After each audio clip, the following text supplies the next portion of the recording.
यह लड़की नहाकर बेडरूम में आई। उस आदमी का चेहरा खुशी से भरा हुआ था क्योंकि वो उसके साथ कुछ करने वाला था। लड़की ने अपनी पैंटी उसकी तरफ उछाल दी। पैंटी का आकार देखकर उसके मन में अपनी जिंदगी पर सवाल उठने लगे। पता चला कि किसी गुरु ने रहस्यमय जादू कर दिया था।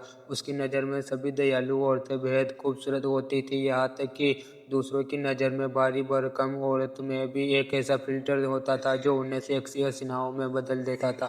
टॉमी खुद इस बात से बिल्कुल अनजान था। का कप खाली था। जब वे नाव चला रहे थे तो वह दृश्य और भी अद्भुत था।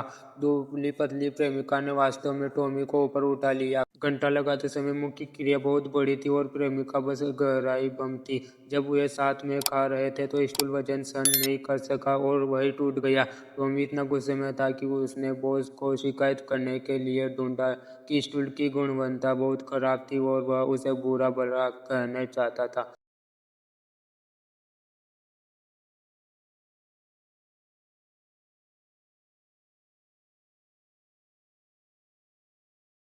मामला तुरंत उलझ गया। बॉस ने टॉमी के छिपे हुए इरादों को भांप लिया और उसे चेतावनी दी कि वह उसकी बेटी को घूरे नहीं, क्योंकि उसे उसका वजन पता था। वह उसे 2 साल की उम्र से गोद में नहीं ले पा रहा था। साफ था बॉस को लगा कि टॉमी अपनी दौलत कमाने के लिए पीहू का पीछा कर रहा है और तामिर गुस्से से आग बबूला हो गया। इस सच्चे स्नेह के उसके बॉस की सारी सुरक्षा व्यवस्था तोड़ दी।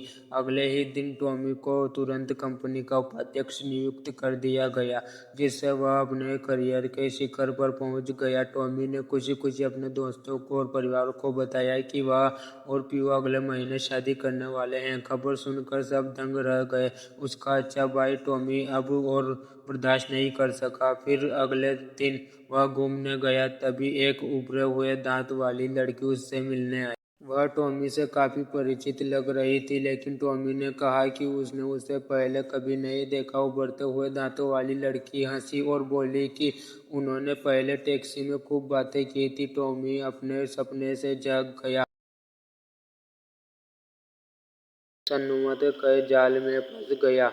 उसने गुरु को यह विचार बताया और उसे यह बातें सब अच्छी नहीं लगी, इसलिए उसने उसके सिर पर हाथ रखा और वह जादू कर दिया। पड़ोसी ने देखा कि टॉमी अपने करियर में कामयाब है और उसकी प्रेमिका एक मोटी लड़की है। उसे लगा कि अपने शरीर के आकार से वह टॉमी का दिल आसानी से जीत सकती है, इसलिए उसने टॉमी को रात के खाने पर बुलाया। वह दोनों रेस्टोरेंट में आ गए और बातें कर रहे थे। इतने में उसने टॉमी का हाथ पकड़ लिया। इतने में पीहू वहां से गुजर रही थी। उसने दोनों को देख लिया। पीहू टॉमी की तरफ बढ़ी, लेकिन वह उसे छूकर निकल गया। पीहू सोच में पड़ गई, मैं कौन थी, मैं कहाँ थी। पता चला कि टॉमी ने पीहू का असली रूप कभी नहीं देखा था। दिल टूट गया।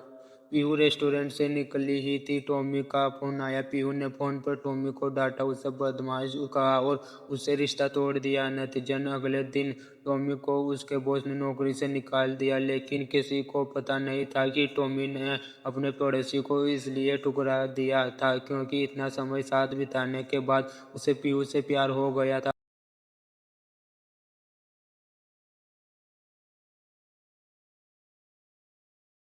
बल्कि अस्पताल की नौकरी भी छोड़ दी थी। टॉमी अभी उलझने में ही था। चेहरे पर जख्म के निशान वाली एक छोटी बच्ची ने उसका स्वागत किया। पहले तो टॉमी उसे पहचान ही नहीं पाया। बच्ची ने बताया कि टॉमी और पीयूष की देखभाल के लिए यहाँ आते थे। फिर वह सभी बच्चों से मिला और उस लड़की को गले लगाया। टॉमी ने हिम्मत जुटाई, पीयू के घर गया। दरवाजे में घुसते ही उसने एक मोटी लड़की को देखा और उसे सीधे गले लगा लिया। लेकिन गले लगाने के बाद उसे एहसास हुआ कि वह नानी को गले लगा रहा था। आखिरकार नानी के बताए रास्ते से पीहू को ढूंढ लिया, लेकिन पीहू उसे उसके लिए बहुत दुखी थी। उसने कहा कि वह कल विदेश जाएगी। यह सुनते ही टॉमी ने उसे उस जादू के बारे में बताया। उसने पीहू से कहा, तुम कहीं भी जाए, मैं जीवन भर सिर्फ तुमसे ही प्यार करूंगा। टॉमी की बातें सुनकर पीहू का दिल में फिर से फीलिंग जाग गई और दोनों में प्यार हो जाता है। हालांकि टॉमी पूरी कोशिश करता है, वह पीहू को उठा नहीं पाता, लेकिन पीहू उसे आसानी से उठा लेती है। शायद यही प्यार की ताकत है। वीडियो अच्छा लगा हो तो वीडियो को लाइक करो और चैनल को सब्सक्राइब करें।